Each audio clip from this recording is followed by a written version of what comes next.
आपको लिखना है ऑर्डर पेयर, ऑर्डर पेयर। देखो भाई क्रमिक युग्म, ऑर्डर पेयर, ऑर्डर पेयर,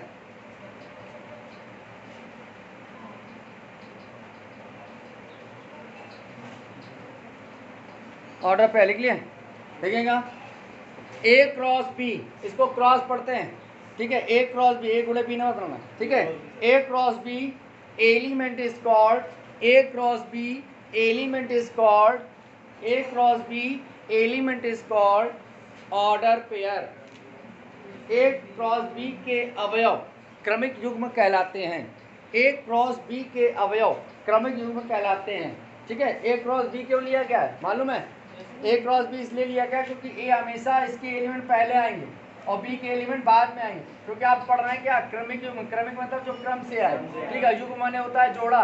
अगर आपने ऐसे लिख दिया x, y, तो ये क्या कहलाएगा? क्रमिक युग्म कहलाएगा, ऑर्डर पेयर कहलाएगा, ठीक है। लेकिन अगर आपने लिख दिया y, x, तो ये केवल युग्म कहलाएगा, ठीक है। क्योंकि आप जानते हैं अल्फाबेट में y पहले नहीं आता, पहले x आता है, तो क्रमिक युग्म मतलब जो क्रम से आए। इसीलिए यहाँ पर तो a पहले आएगा, b बाद में आएगा। अगर b पहले लिख रहे हैं तो ऑर्डर तो होगा, सॉरी पेयर तो होगा, लेकिन ऑर्डर पेयर नहीं होगा, ठीक है। क्रमिक युग्म नहीं होगा। तो यहाँ क्या लिखा?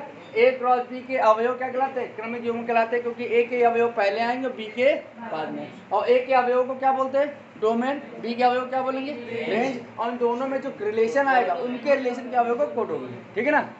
आगे लिखो, आगे लिखना है आपको दो क्रमिक युग्मों की समानता, इक्वलिटी ऑफ ऑर्डर पेयर। दो युग्मों की समानता, इक्वलिटी ऑफ ऑर्डर पेयर।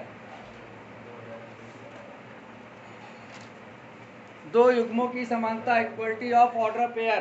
दो युग्मों की समानता, इक्वलिटी ऑफ ऑर्डर पेयर, ठीक है। तो लिखिएगा लेट माना, लेट माना set A, set A,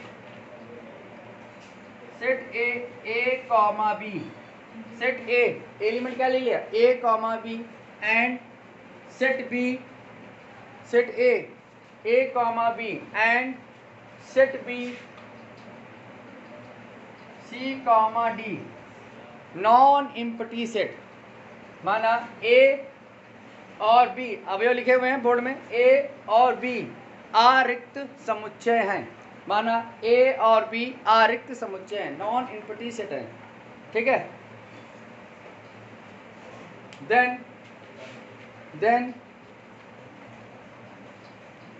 then A cross B, then A cross B, A cross B की वैल्यू क्या समझिएगा? ए क्रॉस बी आपको निकालना पड़ेगा। देन ए क्रॉस बी, ठीक है। Then A cross B order pair, then A cross B order pair, A cross B के क्रमिक युग्म, then A cross B order pair, A cross B के युग क्रमिक युग्म, then A cross B order pair. Order pair में पहला pair क्या आएगा? ए कॉमा सी आएगा ना, मल्टीप्लाई करके देख लेना निकलेगा। तो क्या आएगी? आपने पहला वाला इसका इससे मल्टीप्लाई करेंगे ना, बताओ कितना आएगा? इसका इससे क्या? ए कॉमा सी, फिर ए कॉमा डी, फिर क्या देगा? बी कॉमा सी और बी कॉमा डी, ठीक है। ये अपने ऑर्डर पेयर ले लिया। तो देखिए order pair A cross B, order pair A cross B के क्रमिक युग्म A comma C, A comma D, A comma C, A comma D, सब लिख लो, बी कॉमा सी और बी कॉमा डी,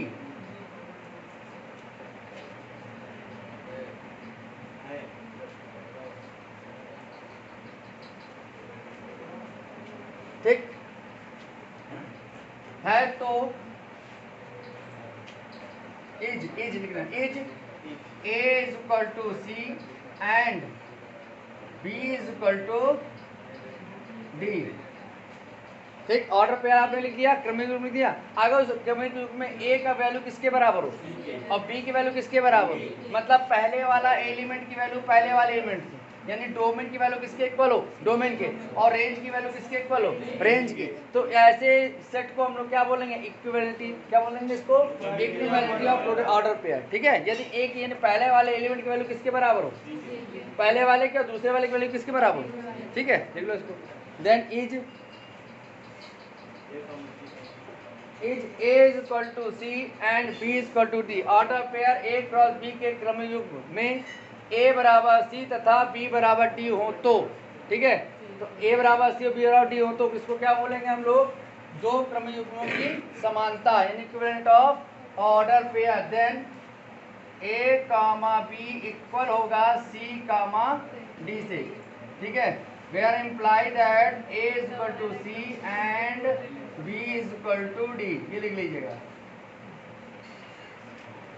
कुल मिला के पहले वाले सेट का पहला एलिमेंट अगर पहले वाले दूसरे वाले सेट के पहले एलिमेंट के बराबर हो और पहले वाले सेट का दूसरा एलिमेंट दूसरे वाले सेट के दूसरे एलिमेंट के बराबर हो, तो ऐसे रिलेशन को हम लोग क्या बोलेंगे, इक्वल रिलेशन या इक्वल ऑर्डर पेयर, ठीक है ना, याद रखिएगा।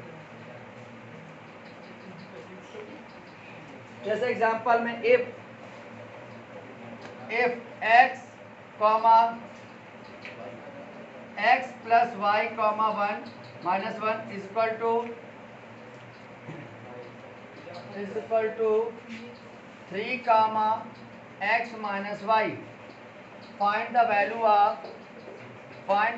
Of x comma y, then find the value of x comma y. देखो आपको ये क्या दिया गया है, ऑर्डर पेयर दिया गया है, एक ऑर्डर पेयर ये दिया गया, एक ऑर्डर पेयर ये दिया गया, ये दोनों ऑर्डर पेयर आपस में इक्वल दिए गए, ठीक है। तो ऑर्डर पेयर कब इक्वल होते हैं, जब उसका पहला एलिमेंट पहले एलिमेंट के बराबर होगा, यानी ये वाला एलिमेंट किसके बराबर होगा, 3 के, यानी क्या आ जाएगा x प्लस वाई बराबर 3 आ गया, और दूसरा एलिमेंट किसके बराबर होगा, दूसरा, यानी डोमेन के बराबर, रेंज के बराबर, यहाँ कितना आएगा x माइनस वाई बराबर माइनस 1, सॉल्व कर लेंगे, आप जानते हैं x y की वैल्यू निकाल लेंगे, ठीक, ये आपका ऑर्डर पेयर का नोट कर लो फटाक। अगली हेडिंग डालिएगा, समुच्चय ए का समुच्चय बी से संबंध, relation from A to B, relation from A to B. तो लिखिएगा यदि ए और बी, यदि A and B are is non empty set, यदि ए और बी दो आरिक्त समुच्चय हों, यदि ए और बी दो आरिक्त समुच्चय हों, if A and B are non-empty set,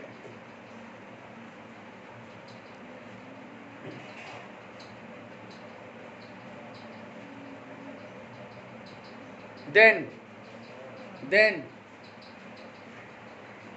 R is a relation from A to B, then R is a relation from A to B, then R is a relation from A to B, तब समुच्चय R को समुच्चय A और B का संबंध कहेंगे, यदि then relation R A to B, if and only if कहेंगे तब, इफ एंड ओनली इफ तब, ठीक है, the relation R, relation R is a subset of, the relation R is a subset of, the relation R is a subset of A cross B, तब समुच्चय R R मतलब अगर relation है, तब संबंध R में समुच्चय नहीं, तब संबंध R A क्रॉस B का उप समुच्चय होगा, संबंध R A क्रॉस B का उप समुच्चय होगा। क्या लिख दिया, तब लिखो, तो तब क्या आगे, तब संबंध R, लिखो, तब संबंध R A क्रॉस B लिखा हुआ है, A क्रॉस B का उप समुच्चय होगा, ठीक है। यहाँ पे आपको क्या लिखना है, तो देखेंगे, सो रिलेशन का फॉर्मूला क्या है, रिलेशन इसको, ये रिलेशन है, रियल नंबर नहीं, ये रिलेशन है, ठीक है, relation is a subset of A cross B, ठीक है, रिलेशन किसका सबसेट होगा, A क्रॉस B का। सबसेट का मतलब समझते हो, देखो सबसेट का मतलब क्या होता है, सबसेट मतलब क्या होता है, सुनो इधर, अगर A सबसेट B है तो मतलब क्या होता है, A and B are two set, A B दोनों क्या होने चाहिए, सेट होने चाहिए, ठीक है, and A all element present to B, और A के सभी एलिमेंट किसमें प्रेजेंट हो, B में, यानी R के सारे एलिमेंट किसमें प्रेजेंट होंगे, ठीक है। अब R होगा, R निकालना किससे, A क्रॉस B, तो आप जानते हैं A क्रॉस B जब निकालेंगे तो रिलेशन वाले फॉर्म पे, जैसे आपका कोडोमेन होता है, कोडोमेन ठीक है, तो आपने कहा था कोडोन में 2 और 2 का रिलेशन 4 से आया था, तो ऑर्डर पेयर क्या बनेगा 4,2 की 2,4 2,4। तो 2,4 जो पेयर आया, यही पेयर क्या कहलाएगा, रिलेशन कहलाएगा। समझ में आया? तो देखो जब अब 2,4 आएगा तो इसमें कहीं ना कहीं होगा ना, तो अगर होगा तो इस आर के सारे एलिमेंट ए क्रॉस बी में चले जाएंगे ना, तो वो जो रिलेशन आएगा वही क्या कहलाएगा, A relation subset A cross B.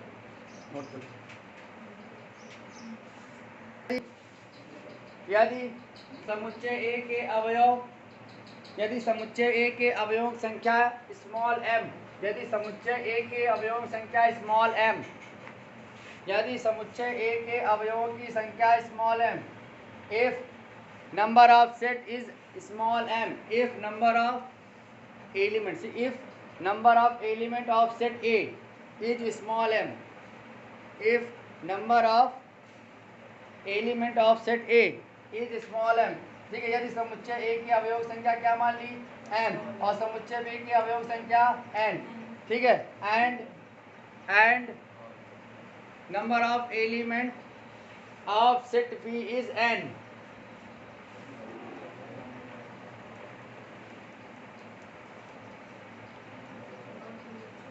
then तब the Cartesian product of set, then Cartesian product of set number of element is, तब the Cartesian product of set number of element is, तब कार्तीय गुणन, तब कार्तीय गुणन, समुच्चयों के कार्तीय गुणन में अवयवों की संख्या, समुच्चय के कार्तीय गुणन में अवयवों की संख्या m क्रॉस n, यानी m into n, m cross n, लिख लिया, number of element is m cross n, यानी m इंटू n, ठीक है, देन तब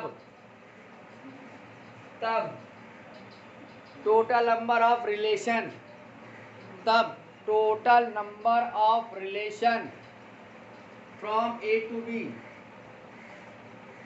तब total number of relation from A to capital A to B, तब संबंध आर के उप समुच्चयों की संख्या, समुच्चय ए व बी के लिए, तब संबंध आर के उप समुच्चयों की संख्या रिलेशन ए और बी के लिए। तो क्या होता है, हम लोगों ने पढ़ा था पावर सेट, पढ़ा था पावर सेट घात समुच्चय, क्या होता है फॉर्मूला 2 की पावर n, ये n क्या होता है, एलिमेंट होता है, अवयव होते हैं, किसके अवयव होते हैं, किसी न किसी सेट के, तो मान लो ए सेट के अवयव है, लेकिन यहाँ ए सेट नहीं, यहाँ 2 सेट है ना, तो उन 2 सेटों का आपने क्या निकालना पड़ेगा, पहले ए क्रॉस बी यानी कार्टेशियन प्रोडक्ट, तो कार्टेशियन प्रोडक्ट निकाला तो उसके एलिमेंट की संख्या आपने क्या बताई mn, तो हमको रिलेशन का हम जानते हैं, इसका क्या निकालना सबसेट, और जो जानते हैं 2 की पावर n को हम लोग बोलते हैं नंबर ऑफ टोटल सबसेट्स, है ना, उप समुच्चयों की संख्या भी बोलते हैं इसी को, इसी द्वारा उप समुच्चयों की संख्या निकालते हैं, n आपका एलिमेंट हो जाता है, 2 की पावर n आपका क्या होता है पावर सेट हो जाता है, इस पावर सेट के द्वारा हम लोग क्या निकालते हैं नंबर ऑफ सबसेट यानी उप समुच्चयों की संख्या। तो यहाँ तो एक सेट था उसके एलिमेंट आपने n माने, यहाँ 2 सेट है उनके टोटल एलिमेंट कितने बताए, तो यहाँ पर रिलेशन के कितने सेट बनेंगे, तो r के लिए फॉर्मूला क्या आएगा 2 की पावर m क्रॉस n, यानी total number of relation a to b के लिए कितना नंबर आएंगे 2 की power m cross n,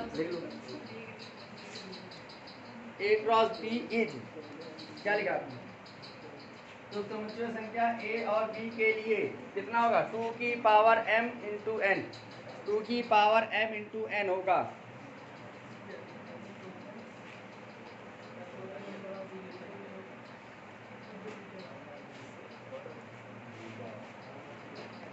example लिखिएगा, if number of set element is 5, if number of set is element is 5, number of set is element is 5,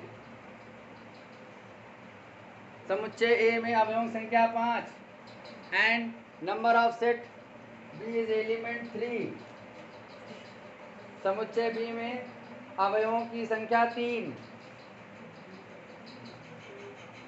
तो लिखें ए cross B element is, तब ए क्रॉस बी के अवयवों की संख्या ए क्रॉस बी एलिमेंट, तब ए cross B अवयवों की संख्या, ए क्रॉस बी के लिए फॉर्मूला क्या होता है, एम क्रॉस एन, देखो लिखा हुआ है ना, एम क्रॉस एन। एम की वैल्यू कितनी बताई 5 और इसकी वैल्यू 3, कितना 15 आ गया ना, ये तो फॉर्मूला लिखा है। एन की वैल्यू आपके पास है 5 और एन की वैल्यू आपके पास 3, गुणा कर दीजिए कितना आएगा 15 आएगा, तो लिखेंगे आप 15 आ गए, तो लिखेंगे total number of element from relation R, तो संबंध आर में कुल अवयवों की संख्या, तो संबंध आर में कुल अवयवों की संख्या कितना आ जाएगा 2 की पावर 15, ठीक 2 की पावर 15।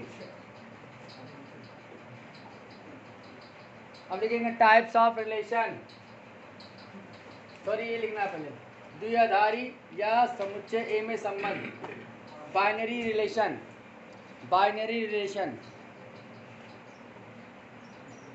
रिलेशन लिखिए। बाइनरी रिलेशन क्या होता है,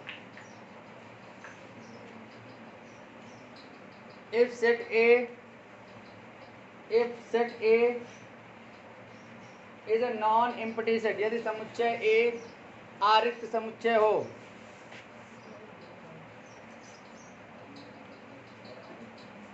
if set A is non empty set, यदि समुच्चय ए आरिक्त समुच्चय हो, देन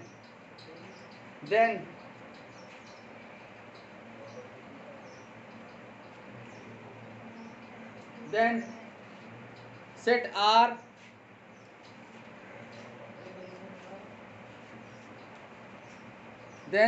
रिलेशन होगा सर, देन संबंध आर को समुच्चय ए का संबंध कहेंगे, then relation R is called relation of set A, relation R is called relation of set ए, तब संबंध आर को समुच्चय ए का संबंध कहेंगे, तब संबंध आर को समुच्चय ए का संबंध कहेंगे।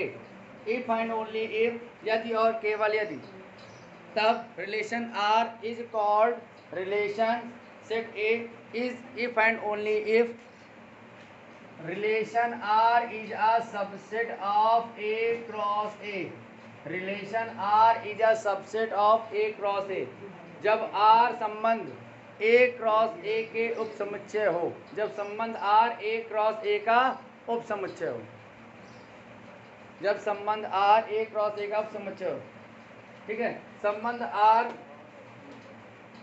को संबंध आर को समुच्चय ए का संबंध कहेंगे, लिख लिया नहीं लिखा क्या आपने, तब संबंध आर को समुच्चय ए का संबंध कहेंगे यदि आर सबसेट, यदि आर संबंध आर उप समुच्चय हो ए क्रॉस ए का, यदि संबंध आर उप समुच्चय हो ए क्रॉस ए का, ठीक है ये लिखा हुआ है, यदि संबंध आर उप समुच्चय हो ए क्रॉस ए का, यानी R subset of A cross A, ठीक है। तो देखो बाइनरी में आपको क्या होता है, अभी तक आपने जो रिलेशन पढ़ा वो 2 नंबरों में पढ़ा था, ए का बी से रिलेशन होता है, तो आपका केवल सिंपल रिलेशन आएगा, बी का सी में, मतलब एक का किसी दूसरे से होगा तो सिंपल रिलेशन होगा, लेकिन अगर उसी नंबर का उसी नंबर से, जैसे एन रिलेशन एन, इसका मतलब क्या हो गया बाइनरी रिलेशन है, एन का एन से रिलेशन हो रहा है बाइनरी, सी का सी से हो रहा है बाइनरी, सेम का सेम से होगा तो बाइनरी, ठीक है ना, याद रखना। अब देखो टाइप्स ऑफ रिलेशन, अच्छा अगर इसके ऊपर के सबसेटों की संख्या निकालेंगे तो क्या निकालोगे, 2 की पावर, हाँ ए स्क्वायर आ जाएगा, एम स्क्वायर आएगा ना। देखो अगर ए रिलेटेड ए का आपको सबसेटों की संख्या निकालोगे तो आपने तो ए की वैल्यू एम मानी, तो यहाँ भी ए ही आया है, बी की जगह क्या आया ए, तो इसमें भी कितने एलिमेंट होंगे एम होंगे, तो M into N M square, और आप जानते हैं सबसेट की संख्या निकालें 2 की पावर एन होता है, यहाँ क्या आएगा 2 की पावर एम स्क्वायर, समझ आया ना, ठीक। अब लिखिएगा आप